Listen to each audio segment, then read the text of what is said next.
Voilà, il est 19h et vous écoutez Radio Sénégal, le journal Sanemadi Kamara. Voici le titre de cette édition. Le Sénégal a célébré ce 10 novembre 2016 la journée des forces armées, 13e édition.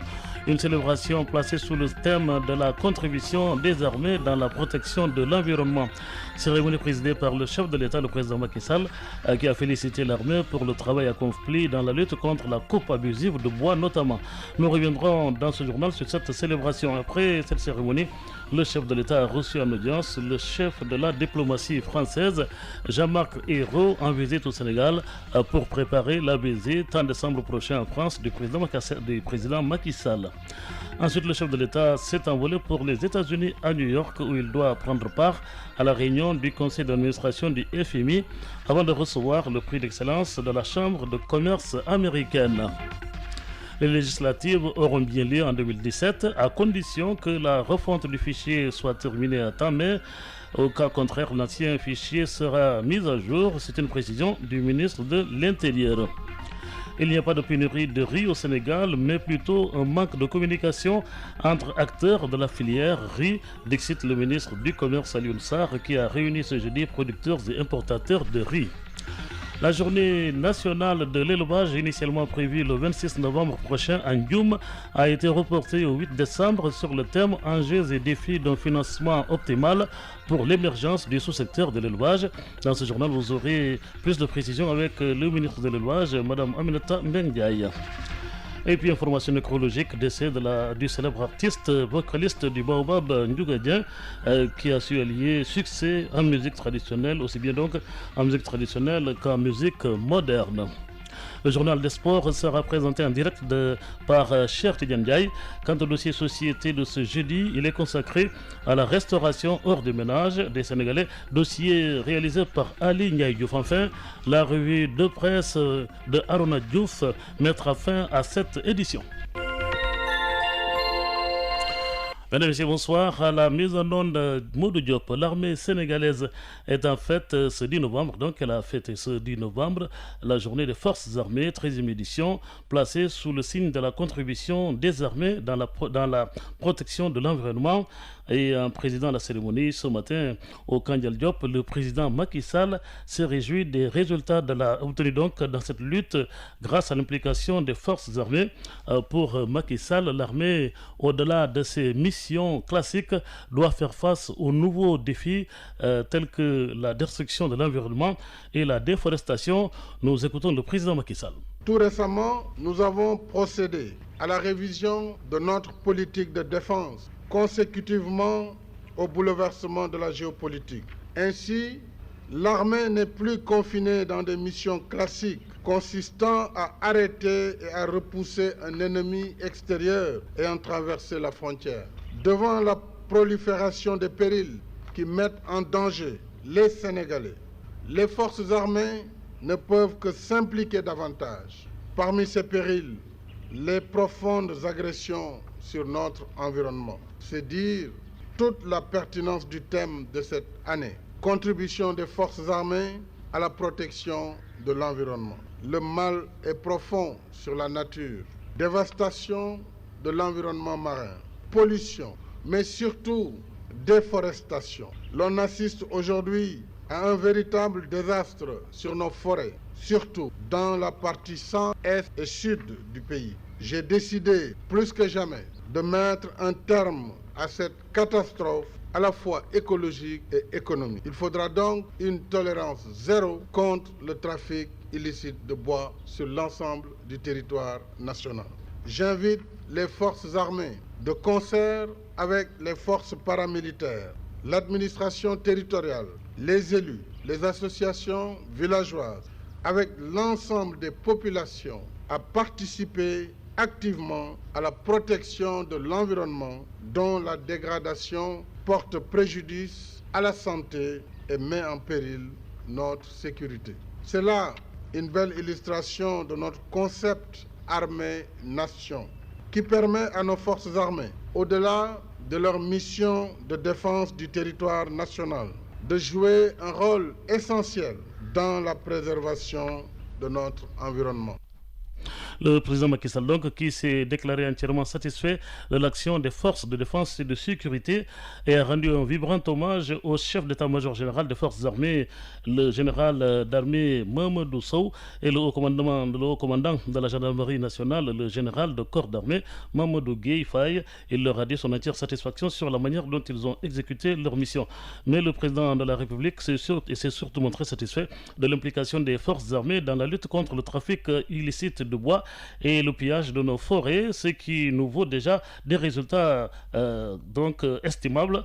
C'est pourquoi remarquable. Voilà. C'est pourquoi le président Macky Sall s'engage à renforcer les moyens logistiques et humains de l'armée. Nous l'écoutons. L'implication de l'armée nationale et au-delà des forces armées et des forces paramilitaires depuis le Conseil des ministres tenu à Sédhiou a permis d'obtenir des résultats remarquables dans la lutte contre le trafic de bois. Des milliers de tonnes de bois saisis, une vingtaine de camions et de matériel de coupe, tronçonneuses entre autres, une trentaine de pirogues, plus de 1000 charrettes utilisées pour ce trafic.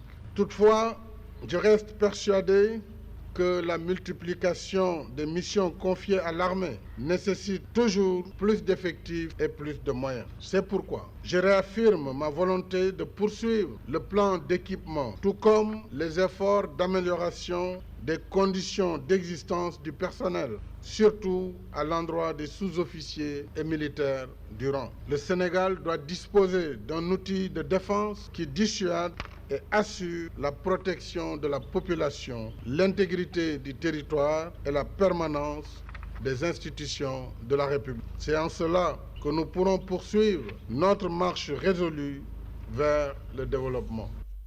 Et puis ce communiqué du ministre auprès du Premier ministre, porte-parole du gouvernement, par décret numéro 2016-1786 et numéro 2016-1787 du 10 novembre 2016, le président de la République, son Excellence Macky Sall, a nommé respectivement M. Ousmane Ndiaye, ingénieur des mines, au poste de secrétaire permanent du comité d'orientation stratégique du pétrole et du gaz, COS Pétrogaz, et M. Mamadou Fall Khan, économiste, au poste d'adjoint au secrétaire permanent du comité d'orientation stratégique du pétrole et du gaz COS Pétrogaz. M. Ousmane Ndiaye, diplômé de l'École nationale supérieure des techniques industrielles et des mines d'Alès et de HEC de Paris, conseiller spécial à la présidence de la République, expert et consultant international, capitalise plus de 36 années d'expérience professionnelle dans le domaine des mines. Il a occupé d'importantes fonctions managériales dans les grandes sociétés publiques du secteur, notamment en tant que directeur général des industries chimiques du Sénégal, ICS, de la Société des mines de fer du Sénégal oriental, MEFERSO, et de la Société de pétrole du Sénégal, Petrosen. Monsieur Mamadou Fall Khan, diplômé de l'École polytechnique de Paris et de l'Institut d'études politiques de Paris, conseiller technique à la présidence de la République et spécialiste en économie et politique publique. Il jouit d'une expérience internationale dans le financement du développement et de l'élaboration des politiques publiques acquises auprès du ministère de l'économie et des finances de Paris-Bercy, du Crédit agricole français et à la Banque mondiale. Il a travaillé comme consultant. Communiqué signé donc par le ministre porte-parole du gouvernement, M. Seydou Gueye. Visite du ministre français des Affaires étrangères au Sénégal. Jean-Marc Ayrault a eu une audience avec le président de la République avant d'être reçu par son homologue sénégalais. À sa sortie, le ministre français a donné un point de presse pour revenir sur l'objet de sa visite au Sénégal. Et donc, c'était pour préparer la venue du président Macky Sall en France au mois de décembre et sur l'état de la coopération entre franco-sénégalaises. Voilà. Jean-Marc Ayrault, que nous écoutons au micro de Aboubakri Diako. J'ai pu parler avec les chefs d'état-major de toutes les armes. Et le président de la République, Macky Sall, me l'a confirmé. Le Sénégal souhaite pouvoir disposer d'une autonomie concernant ses forces armées. Et donc souhaite s'équiper et souhaite aussi former ses personnels. Et pas seulement les former à l'étranger, comme ça pouvait être le cas dans le passé, c'est le cas de beaucoup d'officiers, sous-officiers. La France accueille et accueillera tous ceux qui le souhaitent, mais j'ai compris, notamment c'était vrai pour l'armée de l'air, que le Sénégal voulait aussi mettre en place, en coopération étroite avec la France, et les représentants militaires français étaient là aussi lorsque nous avons eu cet échange, pour que la formation, je pense par exemple aux pilotes, puisse avoir lieu au Sénégal. Mais le Sénégal, pourquoi des visites? D'abord, on vient voir ses amis, et il y a beaucoup de visites sénégalaises dont on ne parle pas forcément tous les jours, qui, comme le Sénégal, souhaitent disposer d'un outil de défense autonome, mais qui ne sont pas toujours suffisamment équipés, et surtout qui n'ont pas des cadres militaires suffisamment formés. Donc le projet, le Sénégal veut former ses hommes, mais aussi offre la possibilité aux pays voisins de pouvoir se former ici, au Sénégal. Mais ce n'est pas un abandon de la France, mais dans le respect de l'indépendance et de l'autonomie des décisions du Sénégal. C'est aussi notre conception de la relation, désormais, entre la France et l'Afrique. Et je pense que c'est mieux ainsi. Mais faut-il encore que le cap soit franchi? Nos visites portent sur les questions bilatérales, sur les questions économiques, nous en avons abordé beaucoup, les questions d'aide au développement, d'aide à la transition énergétique. Et ça, c'est le reflet d'un grand pays. Jean-Marc Ayrault, le ministre français des Affaires étrangères. Le président Macky Sall, après son programme chargé de ce matin à Dakar, a pris son avion de commandement à la pointe de Sangomar pour se rendre à Washington, où il est invité par le FMI, une des deux institutions, donc le Bretton Woods. Le président Macky Sall y prononcera un important discours devant le conseil d'administration du FMI pour présenter le plan Sénégal émergent. Les questions sécuritaires et sanitaires, la crise migratoire, le changement climatique et la lutte contre l'évasion fiscale seront évoqués par le chef de l'État, qui accordera ensuite une série d'audiences à des personnalités du monde économique et financier. En marge de cette visite dans le pays de l'oncle Sam, le président Macky Sall recevra le prix d'excellence de la Chambre de commerce américaine en reconnaissance de son leadership au sein de la CEDEAO et pour le développement des échanges entre les États-Unis d'Amérique et l'Afrique. Le débat. Le débat, l'émission des partis politiques proposée par la radiodiffusion nationale. Dans son tour des régions, le débat est à Fatick. Sur place, Idrissa Ndiaye reçoit Zakaria Kébé des jeunesses de l'APR, Alliance pour la République, Ndeye Khadija May du mouvement des femmes du PS, Parti Socialiste, Philippe Seck Ngom du Grand Parti, Cheikh Papa Ndiaye des jeunesses du PDS, Parti démocratique sénégalais. Au menu, les réalisations du régime de Macky Sall dans la région de Fatick et les opérations de révision des listes électorales avec la nouvelle carte d'identité CEDEAO. Le débat, un samedi sur deux, de 13h30 à 15h sur Radio Sénégal. 22h13, la suite de ce journal.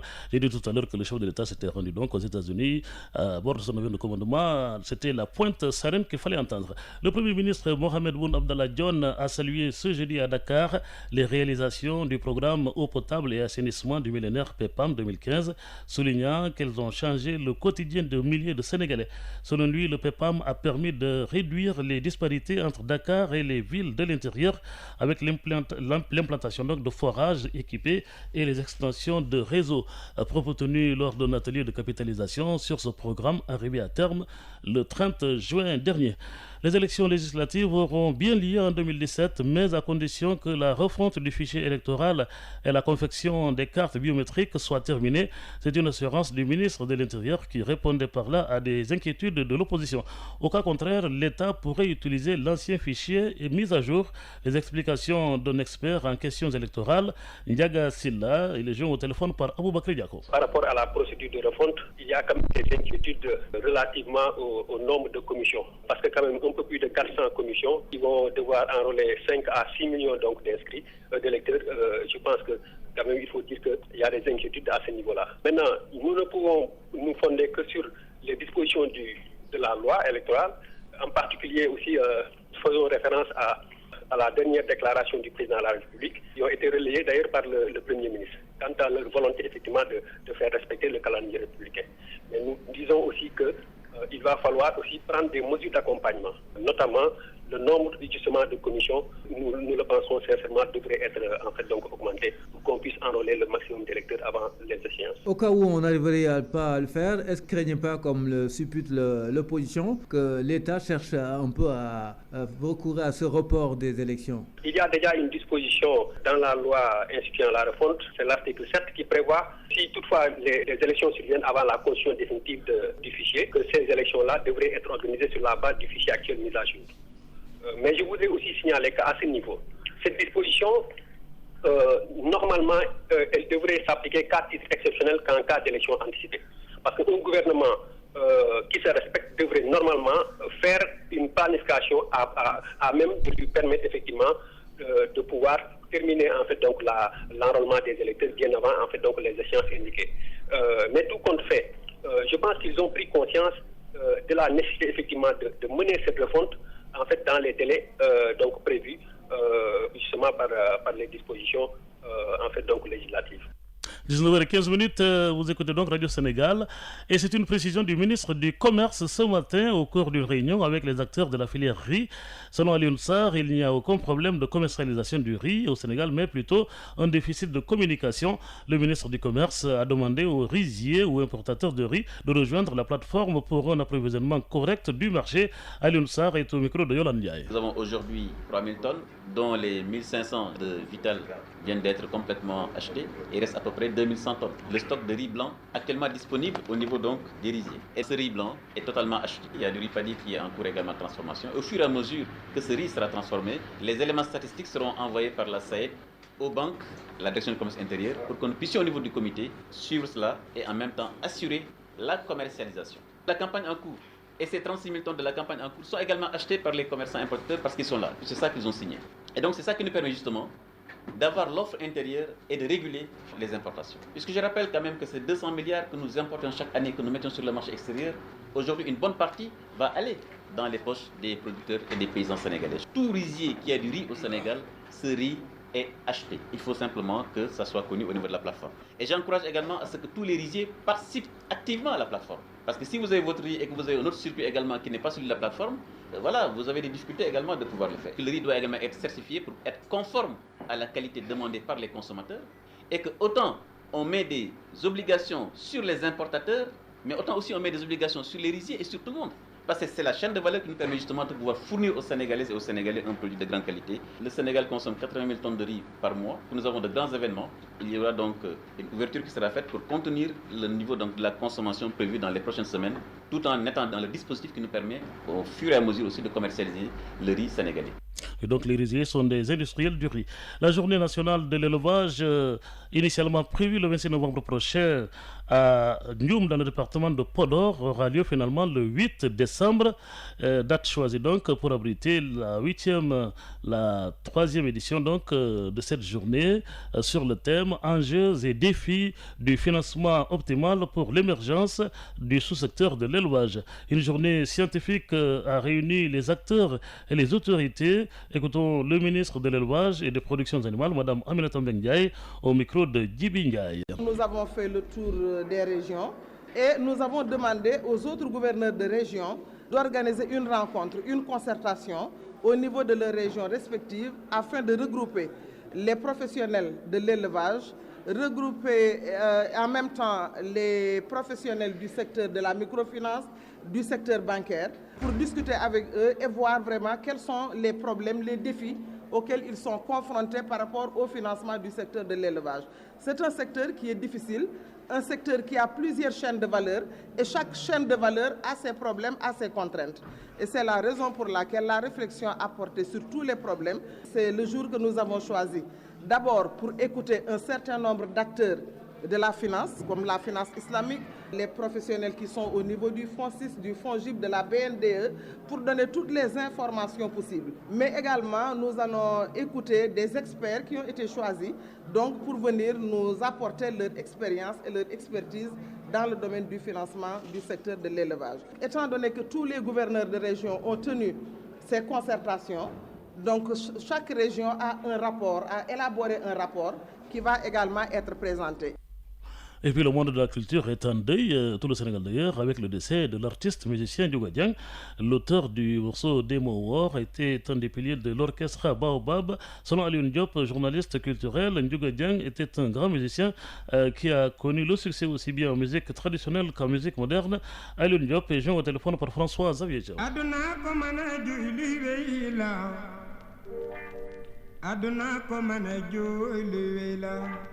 Je crois qu'on peut dire qu'il fait partie des rares artistes musiciens ou chanteurs qui ont réussi leur carrière bicéphale, puisque Ndiouga Dieng avait un pied au niveau de la scène musicale traditionnelle et aussi un autre pied au niveau de la scène musicale moderne à travers l'orchestre Baobab. Donc les deux, il les avait merveilleusement bien réussis avec des disques, avec des prestations scéniques aussi. Surtout qu'il a été patient, je peux le dire parce que si on regarde un peu le parcours de l'orchestre Baobab, le Baobab a mis du temps après une séparation pour revenir au devant de la scène. Il faut être patient pour mener un tel combat. On peut l'appeler combat. Et Ndiouga Dieng en faisait partie. Et c'est à partir d'un âge très avancé qu'il a commencé à sillonner le monde, à faire des tournées avec l'orchestre Baobab. Il en a profité. Il a acquis beaucoup d'expérience. Il avait acquis beaucoup d'expérience à travers ces tournées. Je peux retenir une chose quand je discutais avec lui. C'était même pas une interview. Au début des années 2000, il m'expliquait comment il a accordé à Bill Diakhou le droit d'utiliser une de ses chansons qui faisait allusion à la mort d'El-Niden-Tilahira. Il avait dit à Bill Diakhou, il n'y a aucun problème. Vous êtes des jeunes, nous devons vous aider, nous devons vous tendre la main. Mais il y a une condition. Qu'est-ce que tu vas dire pour accompagner ma musique? Donc, Bill Diakhou l'avait rassuré parce qu'il avait dit que nous, notre combat, c'est une citoyenneté noble. Il faut faire de sorte qu'il y ait une cohésion sociale. Donc, voilà les conditions qu'il avait posées à Bill Diakhou, qu'il avait acceptées. Vous l'avez rappelé tout à l'heure, il a chanté la mort. Est-ce qu'on peut dire que ça faisait partie de ses thèmes de prédilection? Oui, on peut le dire. Parce que quand on est sage, on parle en termes de perspective. Perspective pour parler d'avenir, mais perspective aussi dans un enseignement religieux pour dire qu'il faut penser à demain, après la mort. Il faut toujours tenir compte qu'après la vie, il y a la mort. Je crois que ça a intégré parfaitement son répertoire, sa thématique.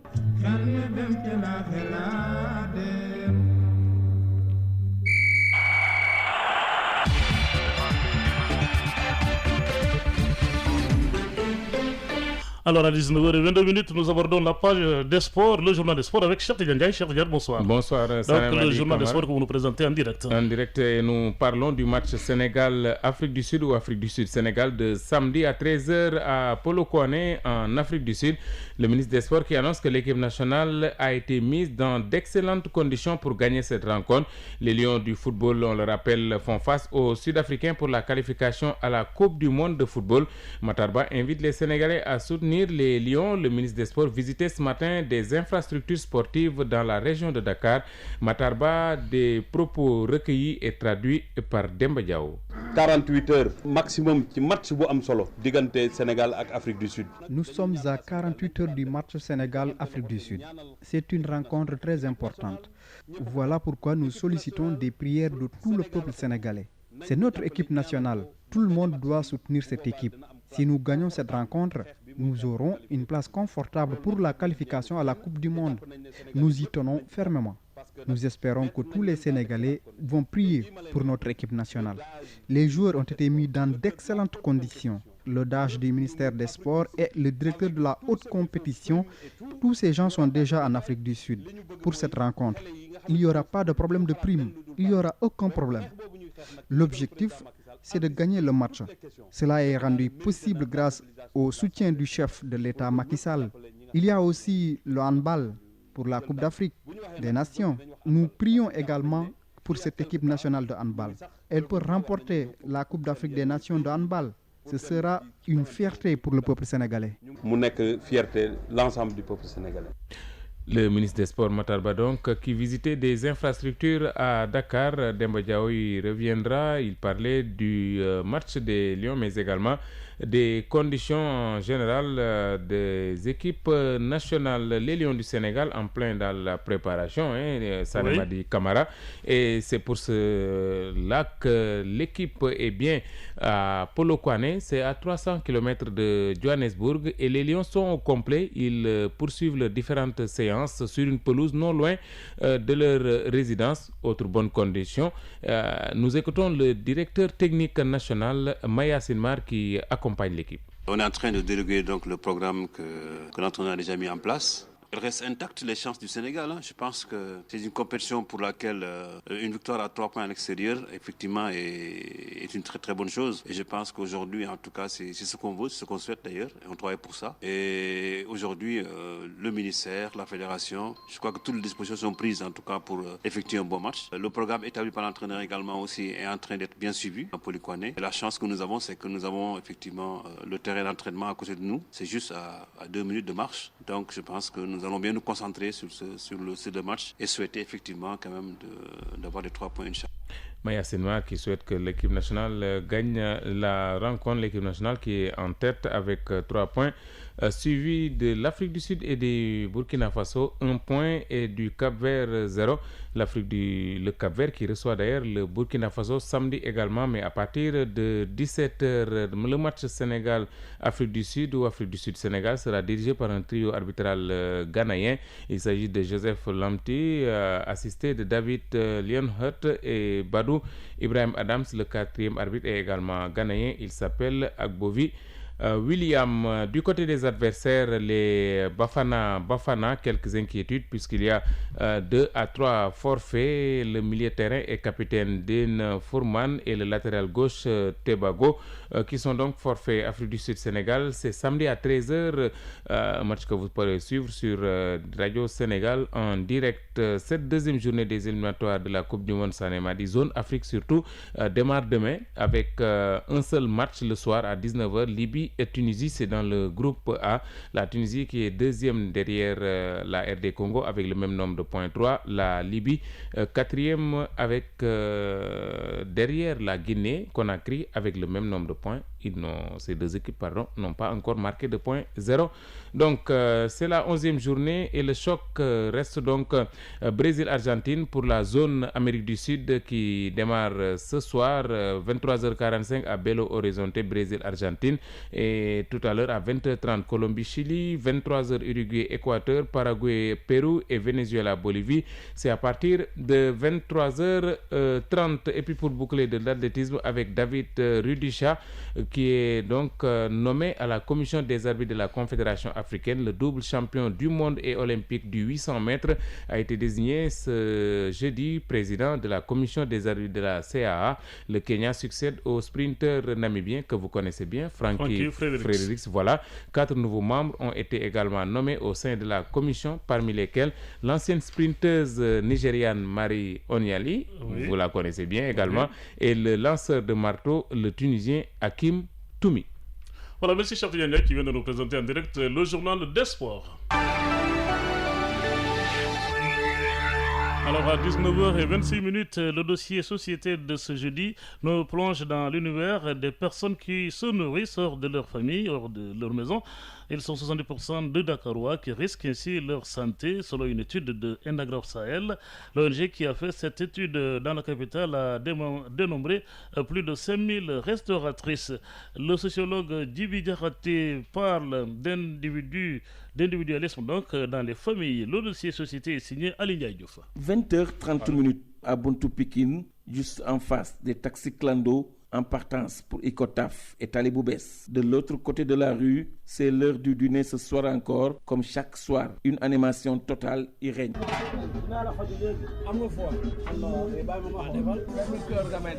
Des gargotes, des restaurants, on ne se plaint pas. Tout le monde est servi, du plus petit au plus vieux. Je viens parfois prendre mon déjeuner ici. Mais le dîner, je le prends à la maison. Je viens souvent avec mon fils ici. À la maison, on prépare le dîner. Mais mon garçon, il aime les gargotes. Il est habitué. Les Dakarois ne mangent plus à la maison. 7 individus sur 10 fréquentent ces lieux au quotidien. Endagraph Sahel parle d'un véritable problème de santé publique. Bernadette Ndiémé Thiaw, assistante programme alimentaire de rue à Enda. En 2 jours, on a a répertorié 5000 restauratrices. Parmi elles, il n'y avait que 1% qui ont eu à bénéficier d'une formation en hygiène alimentaire, que 3% sur les 5000 qui ont eu aussi à bénéficier d'une formation en nutrition. 70% au niveau des familles dans la région de Dakar prennent le repas chez les femmes restauratrices. Pour le sociologue Djibi Diakhaté, ce phénomène ne développe que l'individualisme dans les familles. La conséquence, c'est que bien entendu, l'individualisme va avoir tendance à triompher. Les rapports de communication qui fonctionnaient à plein régime à l'intérieur du ménage, ces rapports-là ont tendance à se distendre un peu et à faire en sorte que les acteurs, tout en vivant au niveau de la famille, sont plus ou moins éloignés, laissant la place à un individualisme de plus en plus exacerbé. Et la conséquence maintenant, c'est les comportements au niveau de la rue, qui sont souvent des comportements jugés inacceptables. Jean-Robert Diatta vient de la cité Ecotaf. Interpellé, il cherche une explication. Ça dépend des personnes. Les gens qui ont laissé leurs femmes au village sont obligés de fréquenter les gargotes. Pour ceux qui ont leur famille ici, c'est pas normal. Ils agissent à titre personnel. Mais normalement, c'est pas normal. Le milieu rural est épargné par ce phénomène. Pour Djibi Diakhaté, la nourriture a une autre représentation. Il faut simplement noter que dans certains milieux, notamment dans les milieux ruraux, on a continué quand même à manger dans les maisons, on a continué à considérer le ménage comme l'espace privilégié où la nourriture se prépare et se consomme, parce qu'il n'y a pas seulement que cette nourriture au plan alimentaire, c'est aussi une nourriture au plan spirituel, au plan attitudinal, comportemental. Sollicitées, envahies tous les jours, les restauratrices veulent de meilleures conditions de travail. Fama Diakhoumba, vice-présidente de l'association des restauratrices de Diamaguène. On est 37 membres. Les 20 ont suivi la formation pour faire la restitution après. Nous sommes des restauratrices, on vend toutes sortes de plats. Chaque 6 mois, on fait des visites médicales, on utilise le savon et l'eau de javel pour respecter les meilleures conditions d'hygiène. Enda Graf Sahel déroule un programme à Dakar et compte atteindre 1200 femmes restauratrices. Son objectif, améliorer l'alimentation dans la capitale sénégalaise. Mais pour Bernadette, l'État a un rôle central à y jouer. Notre souhait, c'est d'atteindre toutes les femmes restauratrices au niveau de Dakar. Mais comme les moyens ne sont pas assez suffisants, on compte atteindre en fin 2017 1200 restauratrices au niveau de Dakar. Le rôle que doit jouer l'État, il faut que les femmes soient aussi intégrées dans les politiques publiques. Et on s'est rendu compte qu'il n'y a pas de programme qui prenne en charge carrément les femmes restauratrices. Le consommer local est le leitmotiv. Les restauratrices vont désormais proposer des repas à base de maïs, de fognon et de niébé. À nos clients, on leur présente toujours le riz, mais avec cette formation, on va développer le consommer local. C'est dans notre intérêt, tous ces produits proviennent de chez nous et il y a de la vitamine. Non seulement on va présenter ça à nos clients, mais aussi les proposer à nos familles. Dans ces restos et autres lieux, le plat le plus abordable coûte 500 francs. Pour être rassasié, il faut débourser. RTS Banlieue, Aly Ndiaye Diouf.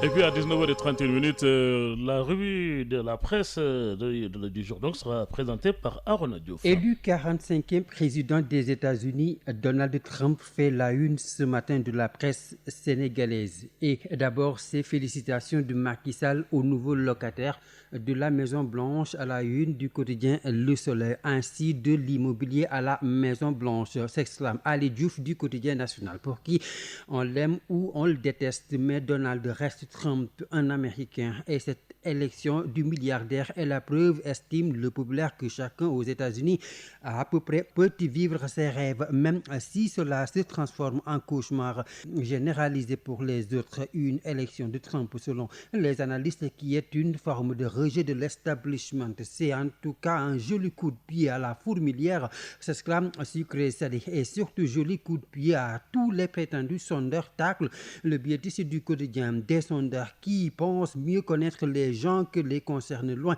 de cet establishment qu'il a pourfendu, rappelle le quotidien national. Autant que faire se peut, il a tenu un langage cru aux Américains, un langage tout simplement de vérité dans une imperfection qui fait de lui un humain. En fait, explique le quotidien, il est évident que nombre de ses détracteurs exprimaient plus leurs propres souhaits que la réalité de l'opinion, et cette victoire de Donald Trump n'en est que plus belle, car elle est celle de l'Amérique profonde, une Amérique qui a préféré un mauvais président président plutôt qu'une personne à la malhonnêteté avérée. Donald Trump donc qui triomphe, le monde tremble. Y a-t-il maintenant lieu de s'inquiéter, s'interroge la presse sénégalaise, en tout cas pour le directeur du WARC, spécialiste de littérature et civilisation américaine, Ousmane Sène, interrogé par l'Observateur quotidien. Je le cite: je ne suis pas de ceux qui croient qu'après Obama ce sera le déluge, tout simplement parce qu'il y a Trump au pouvoir, parce qu'il y a des circonstances, argumente-t-il, dans la démocratie américaine. Et d'ailleurs, d'après le journaliste Mamadou Thior, cité par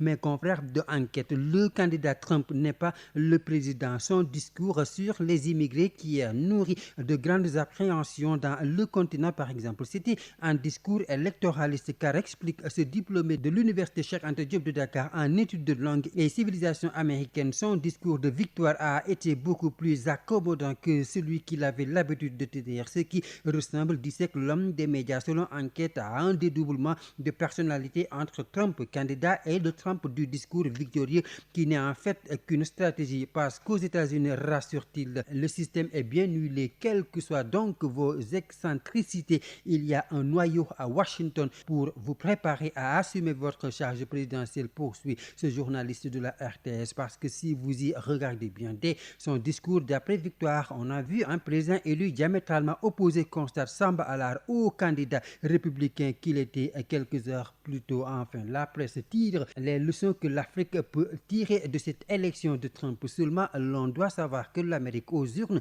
ça concerne avant tout, prévient la Tribune, les Américains. Et la seule et unique leçon que nous devons tirer de cette élection est que nous devons, selon Bériman du journal, apprendre à compter sur nous-mêmes, nous qui devons travailler impérativement, travailler d'arrache-pied et gérer à bon escient nos ressources humaines et naturelles, surtout que les États, rappellent la Tribune, n'ont pas d'amis, ils n'ont que des intérêts, et cela, nous devons le comprendre pour de bon. Voilà, il est 19h34, fin de ce journal présenté par Sani Madi Kamara. À la partie technique, Maudou Diop et Marie Clersen, au centre de modulation, Labo Soumaré à la réalisation, Ibrahim Khalil Goudjabi et Oulé. Je vous retrouve vous retrouvez la rédaction tout à l'heure à 21h pour des brèves et le journal de 22h qui sera présenté par Awa Diop Gueye. Merci et bonne fin de soirée.